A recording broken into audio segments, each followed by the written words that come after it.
A polio survivor is sharing his story in hopes of inspiring other people to consider taking the COVID-19 vaccine. Kettleland's Max Hofer has that story this morning. Max? Thank you, Travis. Now, 60 years ago, polio was one of the most feared diseases in the United States, and children were especially susceptible. South Dakotan Mark Sternhagen was only 9 months old when he caught it. He sees parallels in today's current pandemic and hopes people can learn from the past.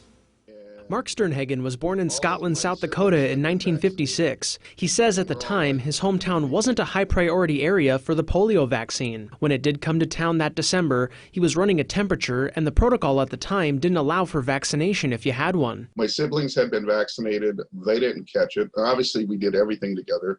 My cousins who were in the same age groups, also vaccinated, didn't get it. Later that summer, during what they called polio weather, at only 9 months old, Sternhagen got polio. There isn't any question in my mind, if I had been vaccinated, I wouldn't have gotten polio.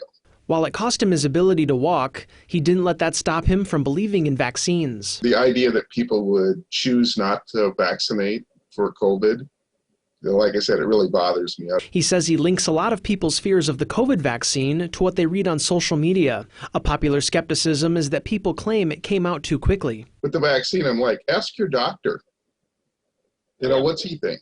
With that in mind, we reached out to Avera doctor David Basil for answers. In some ways, vaccine hesitancy, we're kind of a victim of our own success through the ages, that people just have not seen a lot of these illnesses that we have been able to prevent with vaccines. He says that during the polio epidemic, scientists were limited by the technology of the time. It used to take 10, 20 years to come up with a vaccine, and now we're down to where it can take 6 months to come up with a vaccine. And so the advance of technology, that steady march forward, building on what we've learned every time before that, has just been remarkable. With COVID, Sternhagen says that his real fear now comes from giving it to someone else, and that the herd immunity route could cause more harm than good. Natural herd immunity had 2,500 years to stop polio.